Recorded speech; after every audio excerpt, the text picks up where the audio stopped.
Apakah mungkin, Saudara, koalisi baru poros Amin dan Ganjar Mahfud terwujud jika Pilpres berlangsung 2 putaran? Kami bahas sore ini bersama Direktur Komunikasi Politik TPN Ganjar Mahfud, Ahmad Baidowi, anggota Dewan Pakar TKN Prabowo Gibran, Aceh Hasan Syazili, dan Direktur Eksekutif Indo Strategik Ahmad Khoirul Umam. Selamat sore, Bapak-Bapak.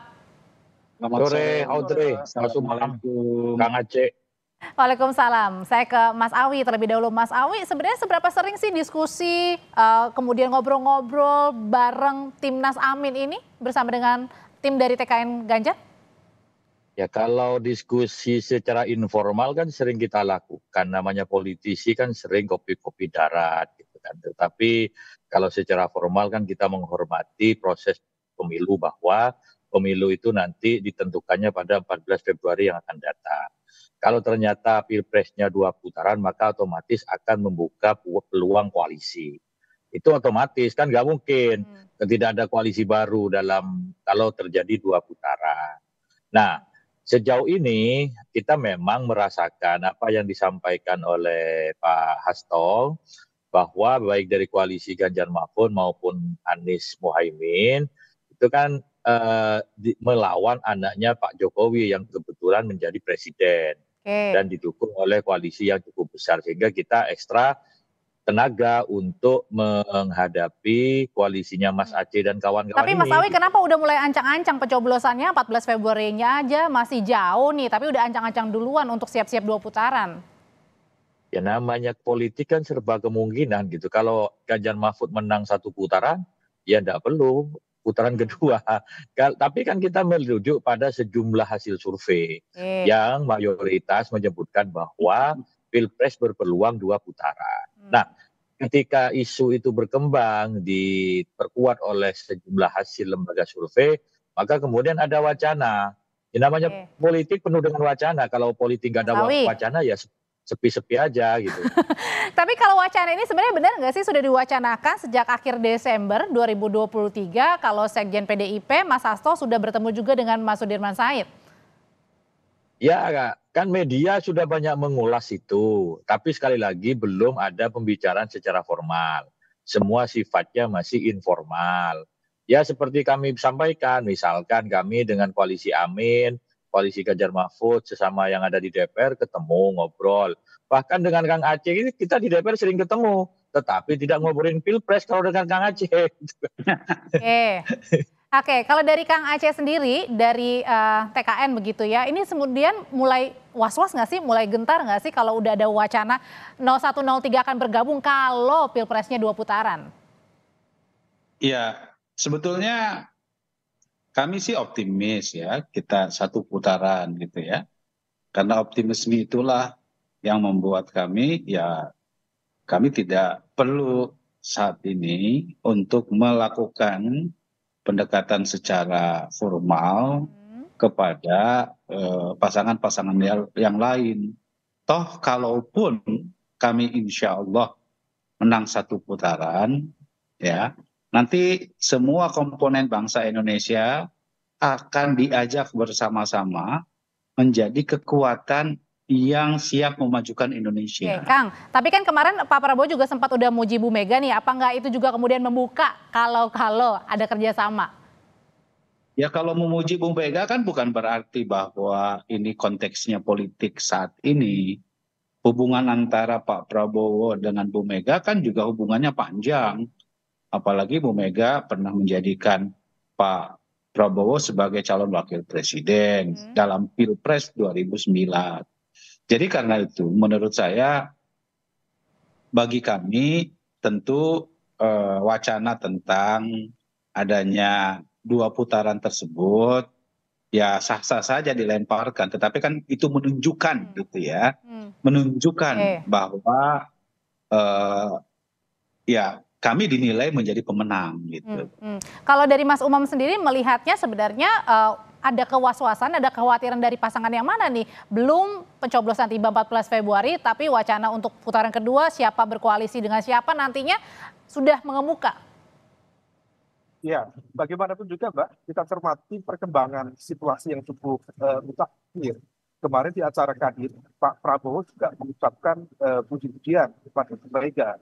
Kemudian di saat yang sama kemarin Mas Anies juga menyampaikan selamat ulang tahun HUT khusus kepada PDIP dan kemudian direspon oleh sejumlah elit.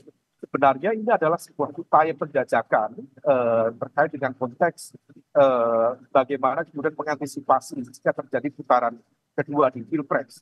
Nah, oleh karena itu ini adalah sebuah strategi pendekatan karena bagaimanapun juga tampaknya dari kubu 01 barangkali juga ada semacam optimisme untuk bisa masuk di putaran kedua, tapi di saat yang sama dari pihak kubu 03 juga memiliki optimisme yang sama.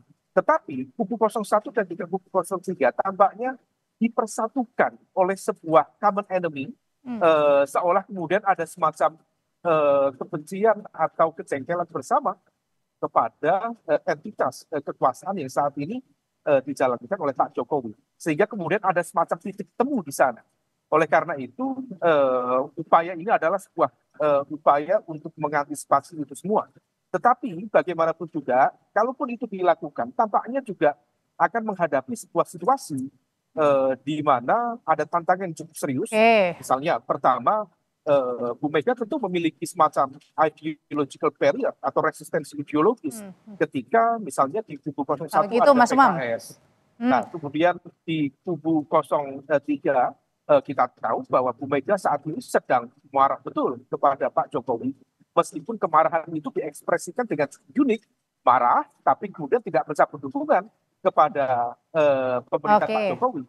Nah, oleh karena itu, ini semuanya adalah sebuah bagian dari proses politik. Dan tampaknya proses itu tetap akan dilakukan untuk membuka potensi diplomasi, negosiasi, dan kompromi kepentingan. Oke, berkaitan dengan potensi dan negosiasi itu, Mas Umam, nanti juga akan dijawab oleh Bapak-Bapak. Kira-kira siapa nih yang lolos putaran kedua ya, meskipun nanti kita harus menunggu kan ya dalam pencoblosan. Karena kan penjajakan sudah dimulai dari sekarang, jauh hari sebelum pencoblosan 14 Februari berlangsung nanti. Usai jeda, tetaplah bersama kami di Kompas Petang. Sawi, kalau tadi mengambil pernyataan sebelumnya Mas Umam nih soal common enemy, ada kesamaan common enemy ibaratnya ya, persamaan keresahan begitu ya yang dialami 1 dan juga 3, artinya besar kemungkinan kalau ada putaran kedua ini pasti akan mungkin terjadi 100% 1 dan 3 bersama. Ya, dalam politik segala sesuatu mungkin saja terjadi. Tetapi kan sekali lagi politik bukan hitungan yang matematis. Meskipun hari ini kita mengalami kekhawatiran yang sama ya, bukan common enemy lah. Kekhawatiran yang sama terhadap kontestan pemilu yang mana menjadi kompetitor kami. Ya kita tahu semua lah yang namanya Mas Gibran itu anaknya Presiden Jokowi. Nah, yang kita khawatirkan penggunaan alat-alat kekuasaan untuk kepentingan politik. Meskipun hal itu sudah dinetralisir, Pak Jokowi berkomitmen untuk menjaga netralitasnya. Nah, kami bahasakan bahwa pasangan yang diusung oleh Kang Aceh ini pasangan yang sangat kuat dibanding pasangan Amin maupun pasangan 03. Kalau kemudian ada persamaan nasib, seolah-olah persamaan nasib ya wajar saja. Tapi sejarah besar kalau misalnya 1 dan 3 bersama nih, sejarah besar ini. Biasa saja sebenarnya kalau kita kontekskan dalam pertarungan pilkada, itu koalisi antara PDI dengan PKS itu banyak terjadi. Dan sebaliknya juga koalisi P3 dengan PKS juga banyak terjadi di beberapa tempat. Di Jawa Barat kita koalisi P3 dengan Nasdem, gitu kan. Terus di sejumlah wilayah PDI juga dengan PKS. Jadi kalau kita lihat konteks lokal, itu sebenarnya tidak ada yang perlu dipertentangkan karena politik itu dinamis. Ketika ada persamaan kepentingan, saya kira koalisi itu akan terwujud, akan terbentuk. Oke, kalau dari hitung-hitungannya tim dari Prabowo Gibran sendiri, Kang Aceh itu gimana ngelihat dari tadi persamaan keresahan dari 1 dan juga 3? Begini, bagi kami tentu kami tetap akan mengusahakan, memperjuangkan agar Pilpres ini sekali putaran. Karena tentu dengan berbagai macam argumentasi ya, argumentasi objektif, argumentasi atas kepastian politik, dan saya kira masyarakat juga kan memang harus menginginkan supaya proses politik kita ini berlangsung secara lebih cepat ya. Nah, karena itu bagi kami tentu bukan sesuatu yang mustahil jika kami ya melakukan upaya untuk melakukan upaya ke arah bagaimana memastikan agar sekali putaran tersebut. Nah, bagi kami ketika kami melihat ada upaya pembicaraan antara pasangan 01 dengan 03, tentu itu sesuatu yang sah.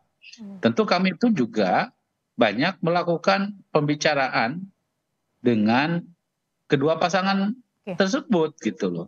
Tapi kalau yang Ya. terjadi misalnya ada 2 putaran, komunikasinya Nah, nanti dadakan atau?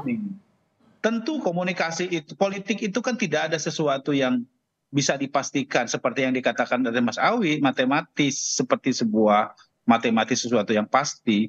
Sekalipun katakanlah ya, antara capresnya Mas Awi dengan capresnya yang lain sudah melakukan pembicaraan untuk melakukan koalisi, tapi kan rakyatnya juga belum tentu, pemilihnya juga belum tentu mau untuk diajak memilih salah satu calon gitu, karena masyarakat kita kan juga memiliki akal kultural politik yang berbeda-beda juga gitu. Kalau kita lihat misalnya secara sosiologi politik gitu ya, apakah dimungkinkan ya masyarakat yang misalnya memiliki ideologi atau karakter kultural yang sifatnya religius misalnya menyatu dengan kelompok masyarakat. Jadi belum ada jaminan juga ya karena masyarakat yang memilih ya? Belum ada jaminan juga, karena kan masing-masing di antara partai politik atau pasangan capres-cawapres ini itu memiliki karakter dan kultur politik yang berbeda-beda. Jangankan antar partai politik ya, pendukung terhadap calon politik capres tertentu saja, partai politiknya belum tentu semuanya mendukung terhadap calon yang diusung oleh partai itu gitu. Apalagi misalnya masyarakat memiliki orientasi politik yang berbeda-beda gitu. Jadi karena itu menurut saya lebih baik kita fokus aja bagaimana memastikan supaya pemilu ini kita pastikan sekali seputaran gitu. Terakhir ke Mas Umam, Kang Aceh dan juga Mas Awi, kalau misalnya ada terjadinya 2 putaran, misalnya 1 dan 3 kemudian berkoalisi bekerja sama, Mas Umam, ini mampu menandingi kekuatan dari 02 yang tadi dibilang juga ini merupakan kuat? Ya, kalau 01 dan juga 03 bisa menjadi satu, tentu itu akan menjadi sebuah basis kekuatan yang cukup signifikan dan menjadi kompetitif karena di atas kertas kekuatan 02 itu memiliki 45% mesin politik berbasis kursi di parlemen. Kalau misalnya 01 dan 03 bergabung, ada sekitar 25 plus 29%. Tapi masyarakatnya, Mas Umam? Bahkan lebih besar. Ya, tetapi memang betul memiliki akar politik yang cukup berbeda. Inilah yang kemudian tadi saya sampaikan, meskipun itu di level elit memungkinkan untuk terjadi, tetapi akar politiknya belum tentu berbeda. Maka kemudian potensi split ticket voting, di mana ada perbedaan dari orientasi preferensi politik masyarakat antara dukungan elit partai dengan orientasi masyarakat akar rumputnya berpotensi terjadi. Itulah mengapa misalnya, betul tadi disampaikan Mas Awi, bahwa misalnya PDIP dengan PKS bersatu di pilkada, tapi dalam konteks ada satu. Baik kalau gitu nanti pasti dinantikan ya kalau misalnya terjadi 2 putaran nanti ya, bagaimana pergerakan dari kubu masing-masing 1 dan juga 3 begitu. Terima kasih Mas Umam, Kang Aceh terima kasih, Mas Awi terima kasih, sehat selalu semuanya. Kasih ya, dadah. Ya, makasih.